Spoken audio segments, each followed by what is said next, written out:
inscritos. Essa história eu conheci na edição da Wizard, o Guia dos Quadrinhos, a edição número 8, né? Que é a edição que eu ainda quero voltar a ter, que os cupins tinham comido, que contava essa história tirada da Wizard importada sobre o guia do Hulk, né? Umas histórias incríveis. E essa aqui é o Novo Incrível Hulk 138 e o Jovem Adolf Hitler, com a participação da heroína Sabra, a super soldado de Israel. Então era uma aliada do Hulk, né? Também tem a história do motoqueiro fantasma, Danny Cash. Vamos à história. Incrível Hulk, o pequeno Hitler. Essa integrante do panteão tem uma visão aterradora. Argumento do Peter David, desenhos do David Caon e Mark Farmer, arte final.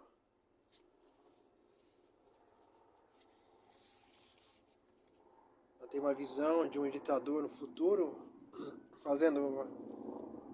transformando as pessoas em escravos, né, como o Hitler fez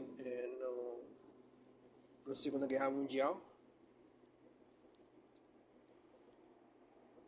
Visão tão aterradora que ela diz que não quer ver mais.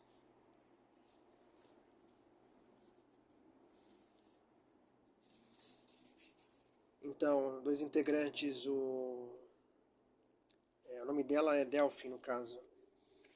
Então, o Ulisses e o Aquiles vão investigar. O Aquiles não deixa o Ulisses ver, para não ver a Delphi nua. Ele diz que tanto faz para ele, né? Interroga ela diz que viu algo disso depois de 30 anos no futuro. E ela faz aquela pergunta aterradora, né? Aqui, ó.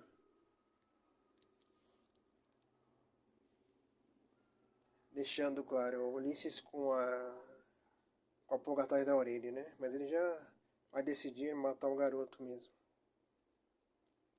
E vamos para a Radiação Gama, a banda do Rick Jones, ó, aqui. A estampa da camiseta com Bart, visual de roqueiro. Bem legal, né?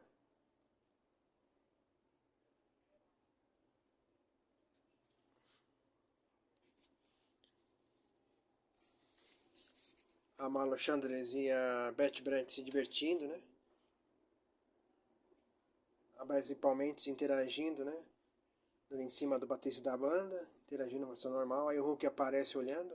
O barman pergunta o que ele quer beber, mas ele diz que é só um estranho. Aí o cara pergunta o que ele tá falando, ele mostra algo que não aparece, o cara acha que ele é maluco. Aparece o líder do panteão, um tal de Agamenon. Ele quer que o Hulk vá para Israel para buscar essa criança, para levá-lo para o panteão e evitar que o Aquiles mate a criança.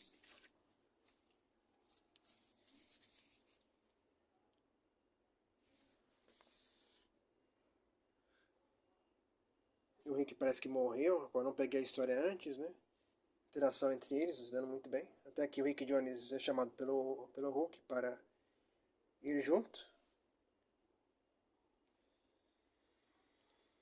Aí em Israel, os apresentados ao que seria o jovem Adolf Hitler. Seu nome é Max Ferrer, ele é de Dararburg.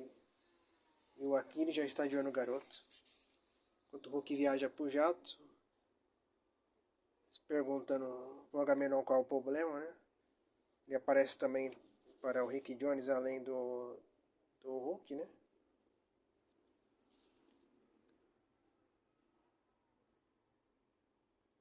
A missão do Hulk é levar o garoto consigo, mas se ele tiver que matar ele, depende da opinião dele, né? Ele sabe. Mas isso aqui só foi para ver se o Hulk era tão obediente ao Panteão quanto eles achavam, né? E o Marlon e a Beth falando sobre o Rick Jones, né? Falando que ele sai sem dar satisfação, mas a Marlon lembrando que o Hulk é desse jeito. Aí ela é sediada por um repórter querendo saber mais sobre o Hulk. Ela é mulher do Hulk, né? Ela fica fora da vida e vai embora de lá. Na embaixada das Burg, o garoto conhece essa menina chamada Greta Rabin. Ela que intensifica os poderes dele, no caso. Então os dois criam um laço forte, vão brincar nas ruas, né? Tel Aviv, os seguranças vêm, o cara manda ela esperar, a mulher, só que ela é a Sabra. O Rick Johnny já tá de olho, o Hulk também atrás do Aquiles para evitar que ele mate o garoto.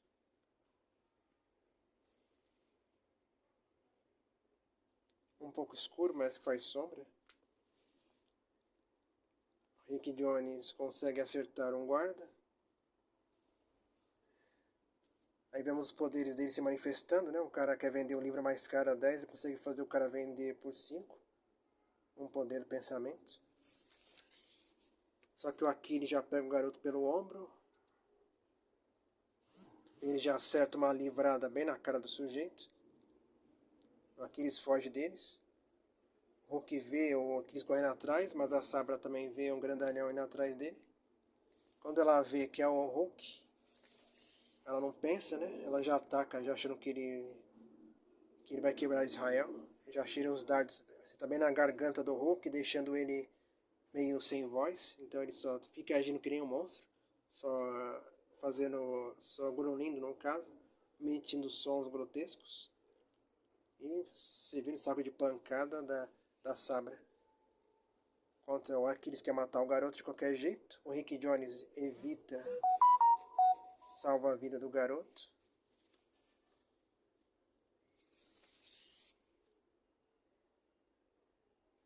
O Hulk vai levando só bordoada, só pancada. Até tenta segurar a Sabra, mas ela não quer saber. O Rick Jones também tá lutando com a Aquiles, vai evitar que ele mate o garoto. Mas ele consegue o garoto convencer uma multidão, fazer os caras ficarem enfurecidos para matar o Aquiles. Enquanto o Hulk lida com a Sabra, aí marcando o fim da primeira parte, né? Ambos falam que estão numa fria, né? A Sabra com o Hulk e o Rick Jones e o Aquiles com a multidão enfurecida, controlada pelo jovem Hitler.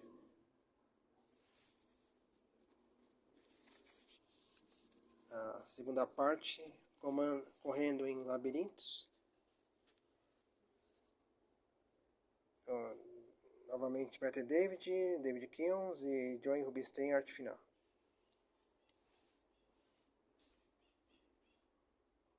A Sabra tenta atacar, ela atinge ainda o dardo bem na orelha do Hulk, deixando o equilíbrio dele atrapalhado. Ele tenta correr, mas apanhando mais. Quando os garotos correndo pelas ruas de labirinto em Tel Aviv, tem uma dor de cabeça. Ela meio que intensifica os poderes dele, né? Parece que ela passa os poderes dela para ele.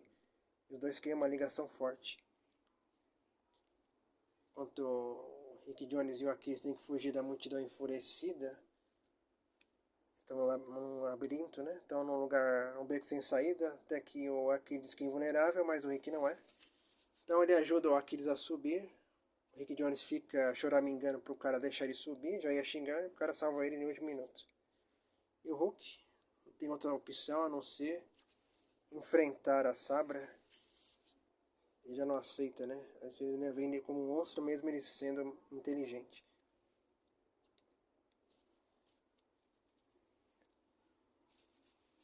Ele só apanha nessa história, ele apanha até que ele fica de saco cheio e começa a descontar nela também um pouco, né? Que é só de pancada no Hulk não dá.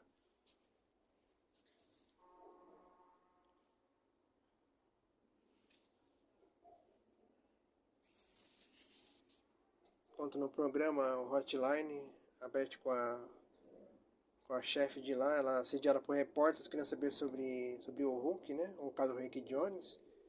Ela mandou eles ir embora, pede desculpa. E a mulher só pergunta como é casada com o Hulk. Mas ela disse, se você soubesse. Em Jerusalém, o Aquiles com o Rick Jones, ele ainda quer matar o garoto. Ele acerta o Rick Jones e vai procurar o garoto sozinho.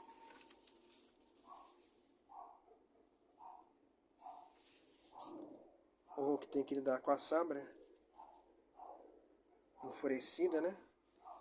Ela faz ele quase quebrar o muro das lamentações. Ele consegue pegar ela nas porradas até ela conseguir voltar a falar, mas com os dardos tem uma dificuldade. Ele queria falar ainda com dificuldade, né? Devido aos dardos ainda. Aí no domo, o jovem Hitler tenta usar seus poderes para o Aquiles, mas ele resiste.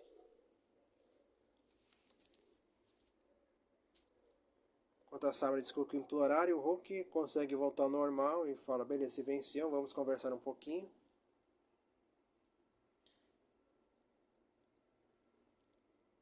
Aqui está dos garotos, até que o garoto cai. O Hulk consegue salvar o menino a tempo. Diz pra ele esperar, mas é o que eu falo, eu vou esperar uma ova, né? Vemos o Hulk conversando com Aquiles e a Sabra, perguntando qual a intenção dele matar o garoto. Ele fala que foi criado no campo de concentração nazista, de uma família judia, né? Vivia em paz até que sua família foi levada para um campo de concentração. Como o Magneto, ele também teve uma infância no campo em Dachau, onde ele viu seus entes queridos serem mortos, e ele resistiu por causa dos poderes. E ele jurou que ia matar esse ditador, que o mundo nunca mais passasse o que ele passou.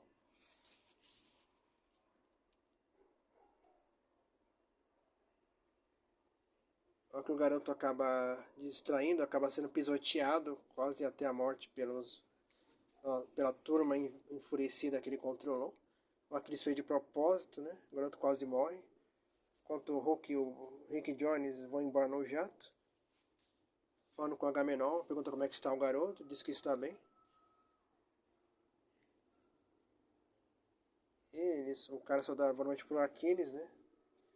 E aqui vemos que quem realmente dava poderes para esse jovem seria a moça, né? Ela que seria a pura dos poderes. Diz que eles vão fazer muitas coisas grandes no futuro, mas vai saber, né? Quando eles crescerem. Uma ótima história do Hulk, né? A pena que termina. Aqui ocorreu o Gama, dando explicações sobre o adiantamento que eles tiveram que fazer no gibi do Hulk por causa da minissérie Desafio Infinito.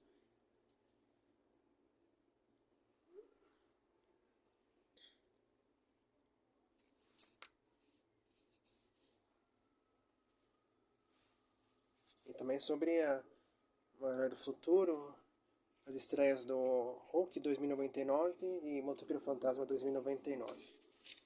A outra história é uma história do Demolidor, que não saiu nas Super Aventuras Marvel. O Demolidor é invocando demônios. Uma senhora com a jovem Alvren e a sua avó, né, sendo chantageados por uns folgados que querem que ela seja expulsa do condomínio, né?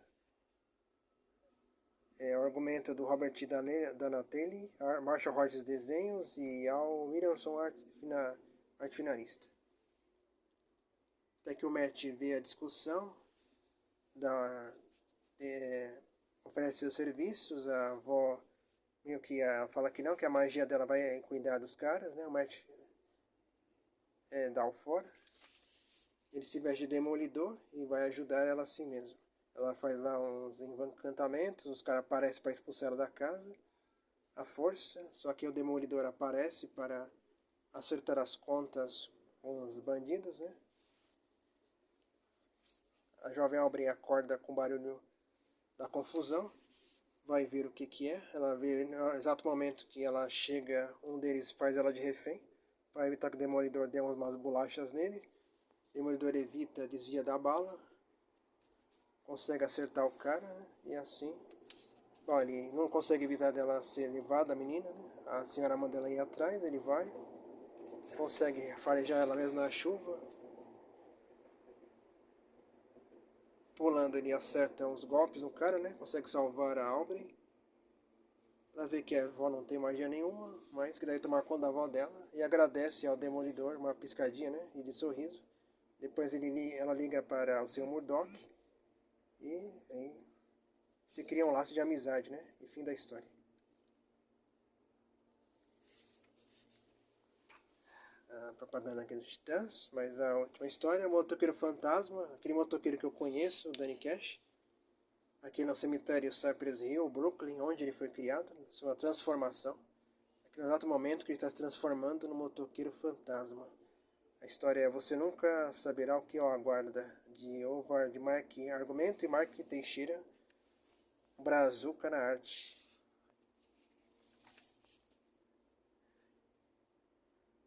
que já transformado, o motoqueiro fantasma. Né? É bem curioso é que na lápide dos pais, acho que é da mãe dele, não sei se é algum pai familiar, um familiar.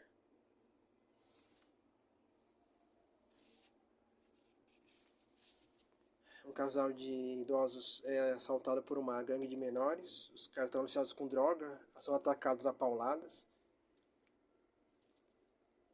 Quando tá quase matando o senhor, o motoqueiro aparece para impor a sua justiça, já usando o olhar da penitência, mas os jovens estão com drogas, né? O efeito do olhar não funciona, que a droga evita que eles sintam alguma coisa.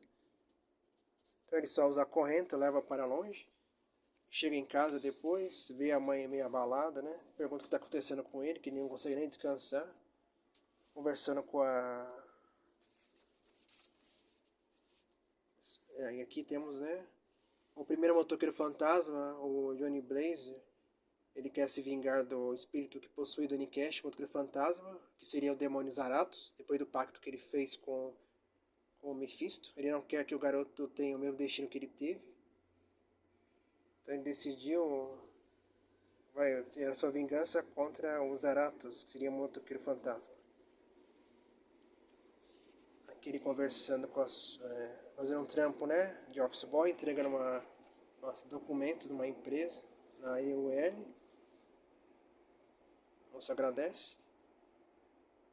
Ele quer procurar o tal de Fogor, que corrompe os jovens. Com a sua namorada, ela mostra o cabelo, né? Ele diz que gostou.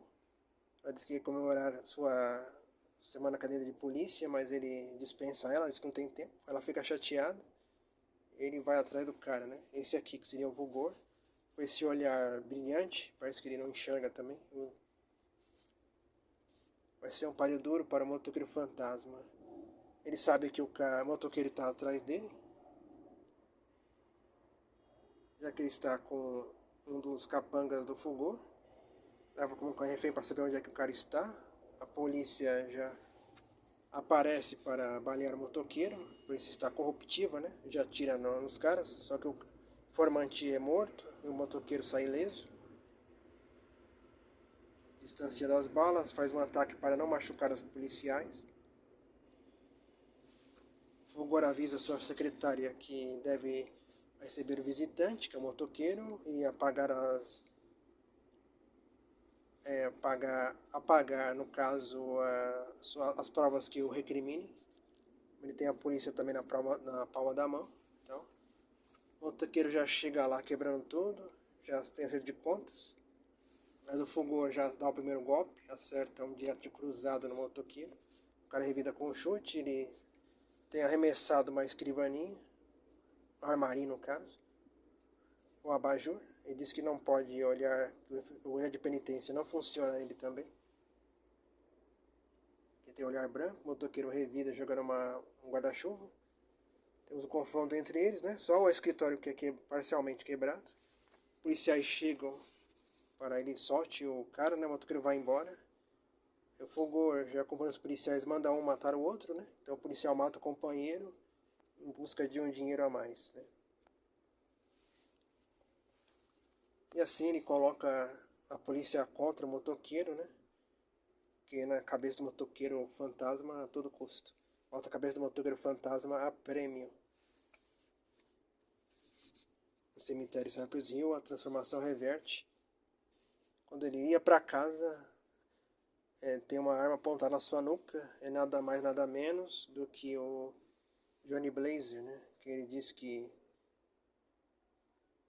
ele é um burro por ligar com o demônio. Que ele vai matar um outro que fantasma ou ele mesmo, ou o caso do Danny Cash, né? E na próxima edição começa a vingança, um acerto de contas entre o confronto entre o primeiro motoqueiro fantasma, o Johnny Blaze, e o atual Danny Cash. Ele ainda ficou com uma ligação ainda, né, do fogo infernal do motoqueiro fantasma. E assim termina o gibi. Se você acompanhou até aqui, comentem, compartilhem, ajudem o Quadrinhos a crescer, a propaganda do Desafio Infinito, minissérie que tem ligação com a revista Incrível Hulk. Esse é o 38. de dezembro de 94. Deixa eu ver aqui, peraí. Eu só paguei R$2 nela. Na época que saiu do Wolverine, né?